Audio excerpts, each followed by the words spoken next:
Have you ever been told that you should follow your passion? Especially when seeking your career path. Parents, teachers, college professors, college advisors, coaches, maybe grandparents, etc., etc. Many of us hear through years of educational experience that we should choose professions and careers that we are passionate about. Finding that fulfillment should be our number one goal in our career choices, we are told, as well as our choices about things like a college major that precede our career path. In addition, people tend to look down their nose a bit at us if we unabashedly acknowledge that we just want to make money and accumulate wealth. Heard some version of this before? Many of us have, because it is a very common and widespread example of a cultural schema. Sociologist Erin Cech has a recent book out that examines with empirical data what she calls, quote-unquote, the passion principle, and how it operates as a powerfully influential cultural schema. More on the passion principle in a bit. First, what's a cultural schema? Drawing on the work of other scholars, Cech defines cultural schemas as, quote, frameworks for viewing, filtering, and evaluating what we know as reality. We learn schemas through lifelong experiences and socialization and come to understand ourselves, our experiences, and broader social and institutional processes through them, end quote. Other sociologists offer additional terms to describe culture in similar ways. For instance, a number of scholars use the terms cultural or institutional myth to describe the ways our social environments are structured and how they enable and constrain our behavior and beliefs. Let's take a widely known element of culture, Santa Claus. Now, I apologize in advance for using an example so specific to one religious affiliation, but we'll use it as an example of how culture operates more broadly. Santa Claus represents two key things that constitute cultural schemas or myths. First, and forgive me if I'm the first to break this news to you, there's a falseness to the myth. Now, I chose my words carefully here, and I must clarify. Is there a person who travels the world in one night delivering presents to all the world's children, towed by a team of flying reindeer, flying up and down chimneys, eating milk and cookies along the way, and operating carefully from a full list of who has been naughty and nice all year? I really doubt it, but who can be certain? Second, though, does the seeming falseness mean that the myth of Santa Claus does not influence people's beliefs and behavior? I would say not at all. Santa exerts enormous influence on people's beliefs and behaviors, and in multiple ways for many different people at all stages of their lives. That's because Santa Claus represents a set of ideals many people hold dear, and it's the ideal that forcefully influences very real behaviors. A quick example. I have 3 kids. Several years ago, when our oldest child was 5 years old, I was getting him and his younger sister of 3 ready for bed for the evening. It was sometime in November, so the holidays and Santa were on everybody's mind. My son was feeling particularly rambunctious and teasing his younger sister a bit. I had asked him to stop a few times, and he persisted.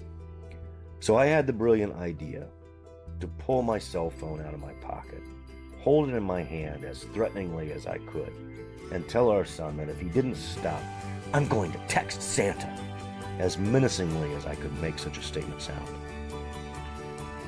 All I was trying to do was get this child to stop doing what he was doing. Well, it worked. The boy stopped dead in his tracks. The blood ran from his face. He paused. Then he asked, quote, "Wait, you can text Santa? What? What are you going to say? Are you going to tell him what I was doing?" Not only did he stop what he was doing, he was in tears for some time after this interaction. I assured him that I wouldn't and couldn't text Santa, but for him, at that moment, Santa was decidedly real. But he was also real for me because I used the shared meanings about Santa to alter his behavior, even though I probably should have found a better way to do it. Why do we do all this stuff that we do to make Santa as real as possible? And make no mistake, another way that Santa is very real is that parents and other adults go to extraordinary measures to make him appear real.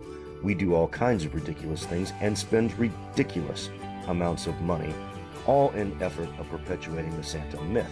Many companies profit greatly from the Santa myth and all the collective efforts put into maintaining the Santa myth. Why do we do all of this? Is it because we just get a kick out of lying to our children? Of course not. Santa represents an ideal. Behave yourself, listen to your parents, be nice to your siblings, pay attention in school, etc. And Santa will bring you gifts. Misbehave, and you'll be on Santa's naughty list, and you won't get nice things.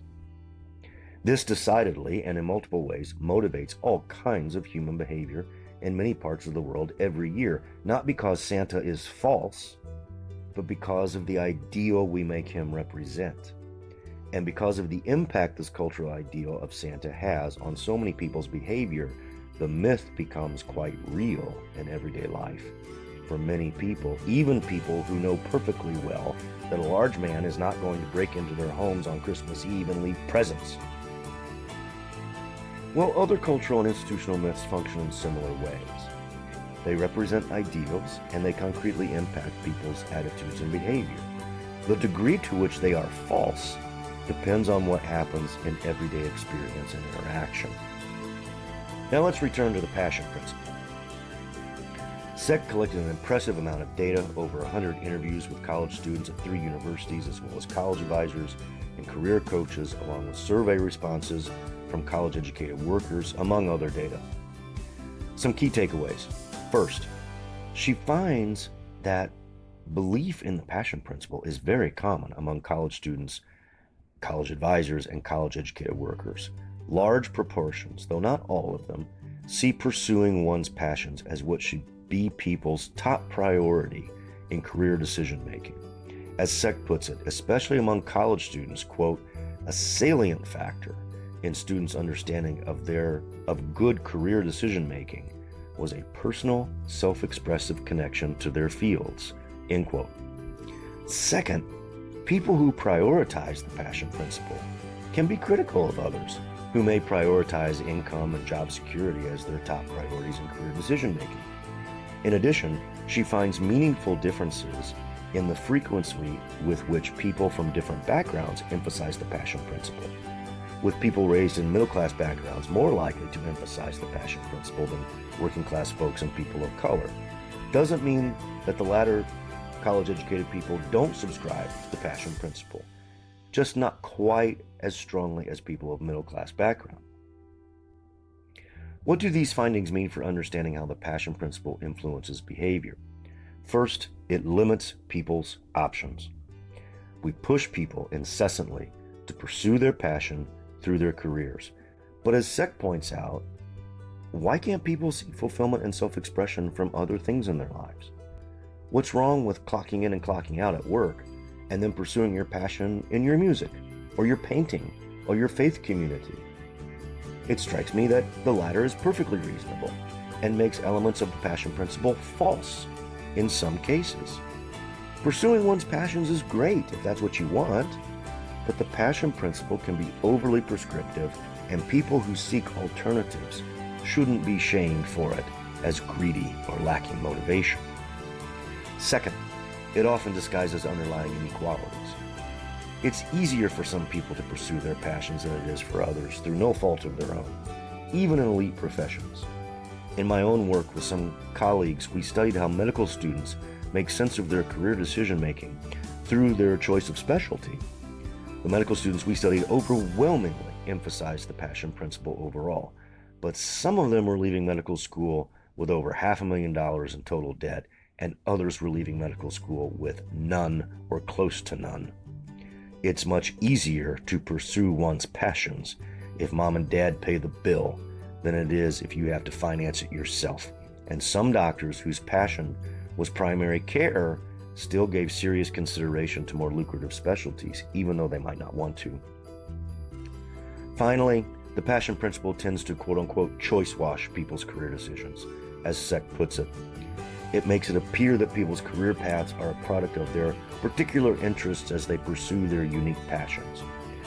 But no one makes decisions in a vacuum, and we tend to emphasize culturally individual merit and hard work, not unlike the Santa Claus myth that emphasizes the individual behaviors of children.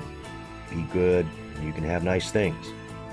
Well, the child who Santa doesn't visit because their parents struggle financially does not make them a bad kid, even though the myth implies it. The person who chooses a career based on something in addition to their passion does not make them necessarily worse at their job or unhappy, even though the myth implies it.